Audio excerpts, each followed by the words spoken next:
Hi! பாப்பா 2 பேரும் ஸ்கூல்லேருந்து வந்தோனே, கிரிஸ்பியா ஏதாவது ஸ்நாக்ஸ் பண்ணி குடுங்கன்னு கேட்டாங்க.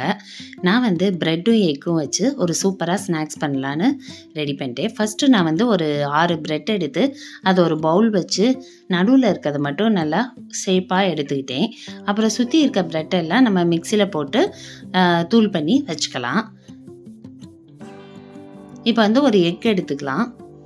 அந்த எக்கை வந்து ஒரு பவுலில் ஊற்றிட்டு அதில் வந்து கொஞ்சம் கரம் மசாலா, கொஞ்சம் சிக்கன் மசாலா, கொஞ்சம் சில்லி பவுடர், அப்புறம் கொஞ்சம் உப்பு போட்டு நல்லா மிக்ஸ் பண்ணிடலாம்.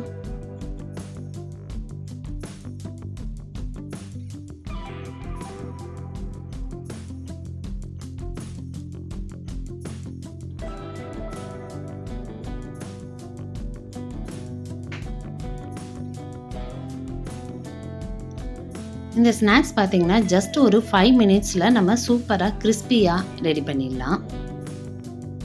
பிள்ளைகளுக்கும் ரொம்ப பிடிக்கும். இது வந்து நம்ம பிரெட்டோடு சேர்த்து பண்ணுறனால அது வந்து கொஞ்சம் இனிப்பு டேஸ்ட்டாகவும் இருக்கும், கொஞ்சம் உரப்பாகவும் இருக்கும், சாப்பிட ரொம்ப எம்மியாக இருக்கும்.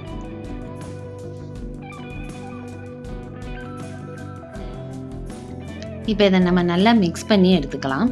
இப்போ பாருங்கள் சூப்பராக மிக்ஸ் ஆயிடுச்சு. இதுக்கிடையில் நம்ம வந்து ஒரு வடைச்சட்டியில் எண்ணெய் ஊற்றி நல்லா ஹீட் பண்ணி வச்சுக்குவோம்.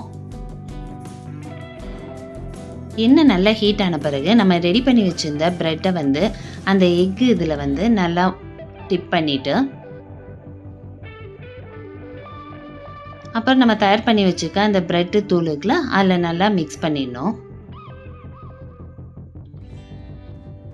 இப்போ நம்ம எண்ணெயில் அதை பொரித்து எடுக்க போகிறோம்.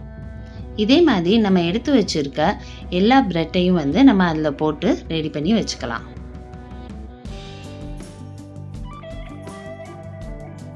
நம்ம அந்த பிரெட் கிரம்ஸ்லாம் போட்டு பண்ணுறனால அது ரொம்ப கிறிஸ்பியாகவும் இருக்கும், நல்லா டேஸ்ட்டாகவும் இருக்கும். நல்லா பொன்னிறமாக வர வரைக்கும் நம்ம அதை ஃப்ரை பண்ணி எடுக்கணும். சிம்மில் வச்சே தான் பண்ணணும். பாருங்கள் சூப்பராக ரெடி ஆயிடுச்சு. பாருங்கள் சூப்பரான பிரெட் எக் கட்லட் ரெடி ஆயிடுச்சு. இந்த வீடியோ உங்களுக்கு பிடிச்சிருக்கும்னு நினைக்கிறேன். பிடிச்சிருந்துச்சுன்னா லைக் பண்ணுங்கள், ஷேர் பண்ணுங்கள், மறக்காமல் சப்ஸ்கிரைப் பண்ணுங்கள். இந்த பிரெட் எக் கட்லட்டோட டேஸ்ட்டுமே சூப்பராக எம்மியாக இருந்துச்சு. நான் இன்னொரு இன்ட்ரெஸ்டிங்கான வீடியோவில் உங்களை மீட் பண்ணுறேன். பாய்.